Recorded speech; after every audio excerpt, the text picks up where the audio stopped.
ada yang kepanasan, yang dikatakan mui, panas, resah karena terjadi murtad yang besar-besaran.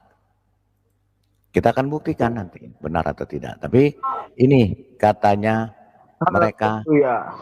mereka tidak paham ajaran mereka sendiri.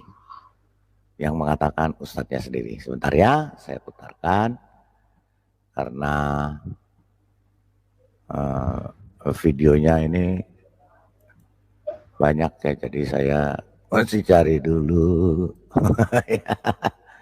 Karena ini jadi mereka memang katanya tidak paham dengan ajarannya sendiri.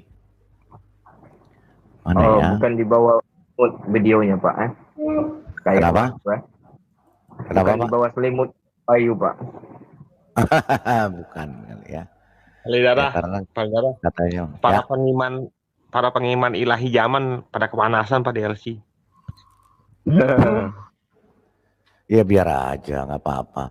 Justru kan dengan itu mereka nanti toh akan paham sendiri.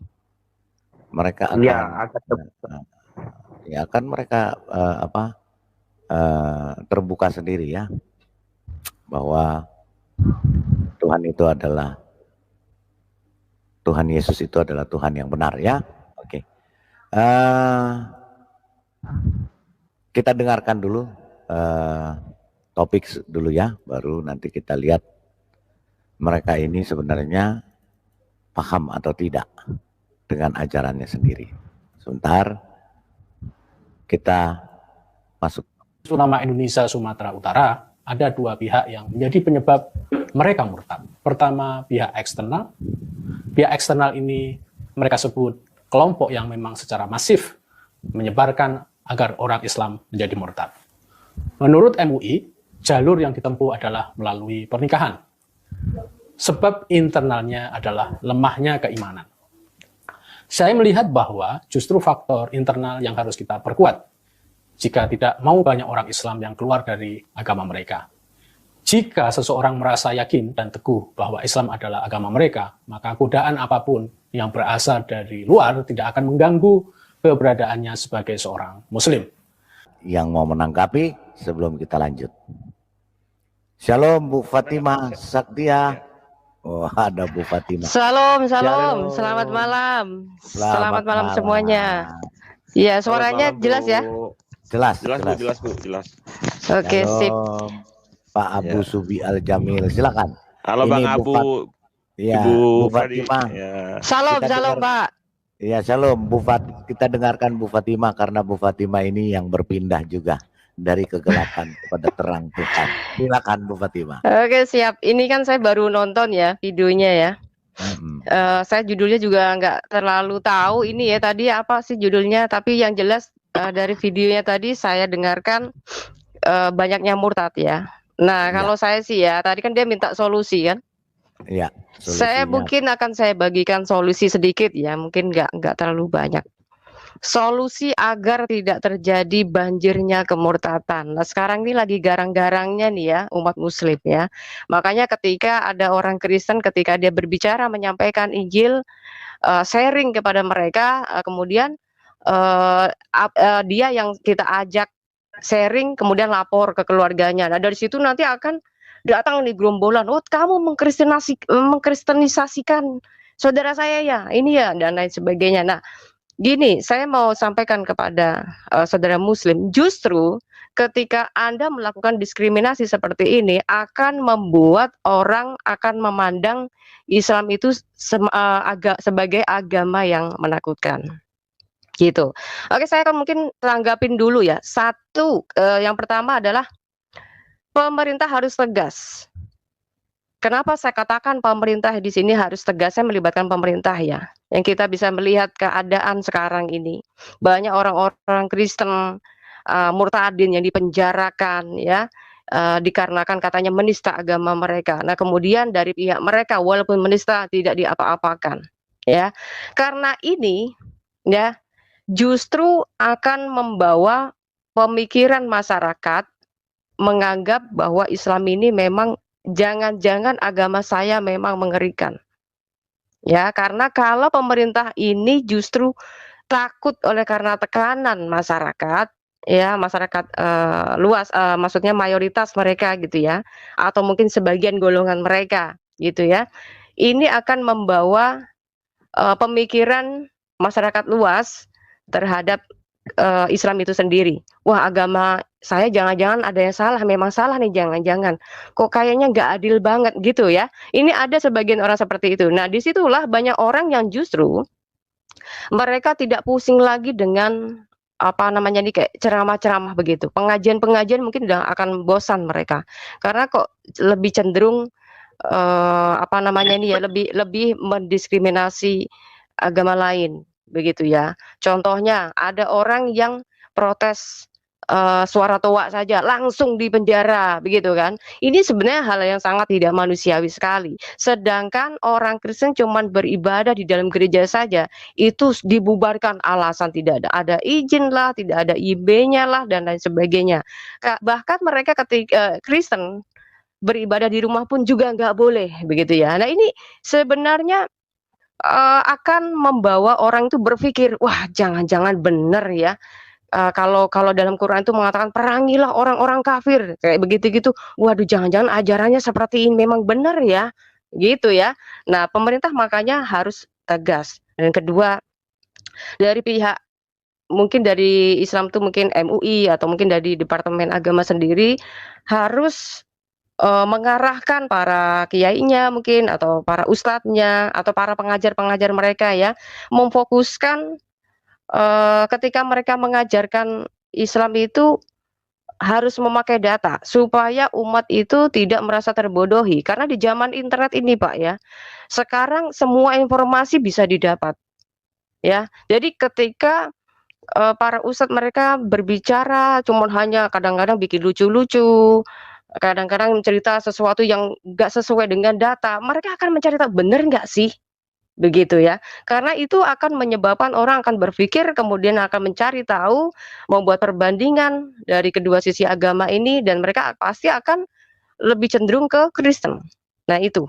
Dan yang ketiga, mungkin saya katakan, coba kecam saja tuh para mualaf-mualaf yang ngawur-ngawur itu, kayak contohnya Kainama.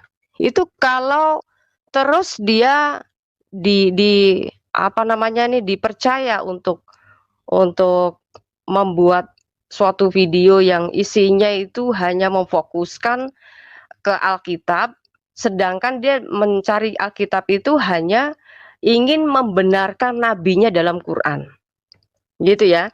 Jelas-jelas orang Islam menganggap bahwa kitabnya orang Kristen itu adalah kitab yang sudah palsu, kitab buatan Paulus. Dan kemudian yang menganutnya adalah orang kafir. Nah, kenapa ketika mencari kenabiannya saja harus mengemis-ngemis dari kitab kita? Nah, ini akan pendengar atau pemirsa atau masyarakat sendiri tidak mendapatkan edukasi, tetapi mereka akan berpikir, wah, ternyata saya pikir Quran itu sempurna. Ternyata masih ada kekurangannya. Buktinya mencari kenabian saja harus mencari kitab orang lain gitu ya. Nah, orang akan terangsang sendiri mencari kebenaran di dalam Alkitab. Nah, setelah sudah membuka Alkitab, nah ini nanti nasibnya mungkin kayak akan saya. Ya, mungkin prosesnya beda, tetapi saudara-saudara perlu tahu pertama kali saya diterima di gereja, nah kemudian saya dikasih apa namanya diajarin Alkitab. Nah, ketika saya mempelajari, membuka dari sejarahnya tuh runut gitu loh. Nah, untuk generasi sekarang ini orang udah beda ya Pak pikirannya, udah nggak kayak dulu. Jadi anak-anak sekarang itu lebih berpikir ke logik gitu. Nah, mereka akan berpikir, iya ya harusnya seperti ini, sejarahnya harus runut. Kenapa kok Quran seperti ini? Nah, dari situlah mereka justru akan malah menjadi keluar dari agamanya. Nah itu sih. Jadi ketiga hal itu tadi itu sangat penting menurut saya. Pertama, ketegasan pemerintah, jangan sampai hanya karena tekanan masyarakat, ya kan? Itu akan membawa dampak pandangan buruk. Ini sering saya bilang ya ke mereka itu. Mereka tuh justru akan menunjukkan bahwa Islam itu sangat menakutkan. Nah, bagi penganut orang yang mungkin berpikir logik tadi akan berpikir, aduh, saya nggak bisa lah kalau beragama, jangan-jangan agama saya salah ini karena saya terlanjur lahir dari Islam saja. Nah, gitu ya. Lalu keduanya tadi saya katakan dari pihak yang berwenang mungkin dari MUI atau Menteri Agama itu harus mengarahkan kepada pengajar-pengajar mereka fokus kepada kitab mereka, lalu ketika mereka berbicara harus pakai data, tunjukkan ini loh jamaah, ayatnya ini di sini, lalu usahakan jemaahnya itu harus membawa ayat kitabnya juga, jadi sama-sama dinikmati. Kayak kita kan di gereja biasanya kalau baca Alkitab, mari kita buka sama-sama kitabnya, kita baca sama-sama, kita nikmati sama-sama gitu ya. Itu namanya perjamuan rohani. Perjamuan rohani adalah bicara tentang firman, makanan rohani, kita makan sama-sama. Jadi bukan pendetanya doang yang makan gitu. Nah, sama halnya juga sama dengan apa namanya, ustadz. Ketika mereka berbicara, kalau dulu bolehlah orang seneng gitu, tapi zaman sekarang ini sudah banyak orang berpikir, iya ya mereka ngomongin tentang nabi, nah seperti ini, seperti A, B, C, D dan sebagainya itu datanya dari mana? Takutnya cuma hanya kata-katanya dia sendiri. Nah, ya pada akhirnya mereka akan mencari tahu. Nah, mungkin yang terutama adalah mereka pergi ke YouTube-nya orang Kristen, channel-channelnya orang Kristen seperti channel-channel kita ini gitu ya.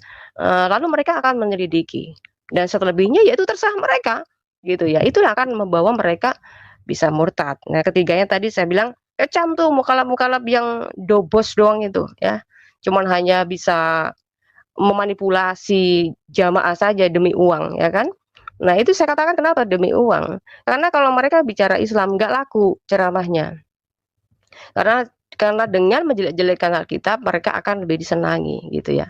Kecuali dia bahas Alkitab tapi nggak ngemis-ngemis untuk nabinya atau apa masih mending gitu loh. Misalnya mereka mempertanyakan Yesus, saya mempertanyakan gini gini gini. Kok ini datanya begini gini. Nah, itu masih mending. Tetapi kalau mereka selalu memaksakan Yesus itu sesungguhnya tidak disalib, ini itu ini ya, maksa tapi pakai Alkitab juga. Nah, kemudian mereka juga memaksakan bahwa nabinya itu sudah dinubuatkan di dalam kitab itu. Tapi di sisi lain mereka mengatakan itu kitabnya Paulus. Nah, ini orang akan berpikir dan itu akan membawa mereka benar-benar udah stop. Ya, saya kayaknya udah nggak bisa nih agama ini. Begitu sih menurut saya, Pak ya. Ya mungkin ada teman-teman yang bisa nambahin. Silakan. Terima kasih. Iya, ya betul. Tadi sudah dikatakan, makanya yang banyak yang murtad keluar dari Islam itu bukan karena faktor eksternal, tapi faktor internal.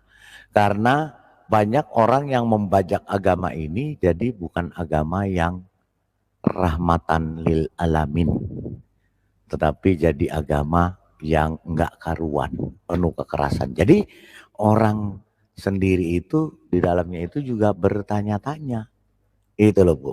Jadi mereka sendiri juga bertanya-tanya, kenapa agama ini ada yang salah? Ada yang salah. Makanya mereka akhirnya ya